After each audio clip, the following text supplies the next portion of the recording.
এর সম্পর্কিত কোনো সমস্যার সমাধান করতে গেলে নিচে যে ছকটা দেওয়া আছে, বোর্ডের মধ্যে দেখানো হয়েছে, ডিসপ্লে করা হয়েছে, এই ছকটা একটু যদি মনে করে রাখা যায় তাহলে কিন্তু আমাদের বয়সজনিত যে কোনো সমস্যা সমাধান করতে খুব সুবিধা হবে। প্রথমে আমাদেরকে ধরে নিতে হবে প্রেজেন্ট এজটাকে। প্রেজেন্ট এজ আর একটা দেওয়া থাকতে পারে কিছু বছর পরে অথবা কিছু বছর আগে।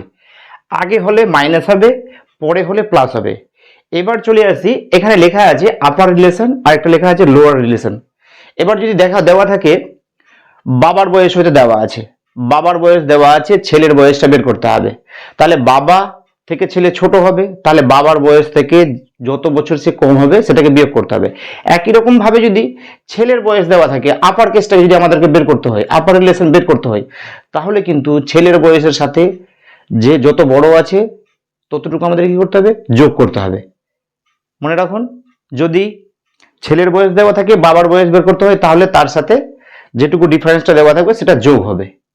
আবার যদি বাবার দেওয়া থাকে, ছেলেরটা বের করতে হয়, তখন কিন্তু বিয়োগ করতে হবে। দ্বিতীয় নাম্বার, একই রকম ভাবে মায়ের থাকতে পারে, মেয়ের থাকতে পারে, মায়ের থাকতে পারে, তারপরে হয়তো দাদুর বের করতে বললো, সেটাও হতে পারে, তাহলে আরো তার সাথে যোগ হবে। তাহলে আপার কেস থাকে গেলে কিন্তু বারবার যোগ হবে। আবার লোয়ার কেসগুলো যদি থাকে, মানে গ্র্যান্ডসান, গ্র্যান্ড ডটার, এগুলো যদি থাকে, তাহলে কিন্তু যতবার থাকবে, যত ধাপ আমরা নিচে নামবো ততগুলো বিয়োগ হবে। একই রকম ভাবে যদি বছরের আফটারে যদি দেওয়া থাকে, মানে কিছু বছর পরে যদি বয়স দেওয়া থাকে, তাহলে প্রেজেন্ট বয়স বের করতে গেলে আমাদেরকে বিয়োগ করতে হবে।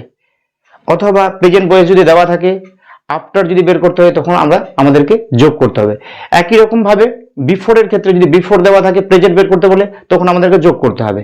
আবার প্রেজেন্ট থেকে যদি বিফোরটা বের করতে বলে, তখন কিন্তু আমাদেরকে বিয়োগ করতে হবে।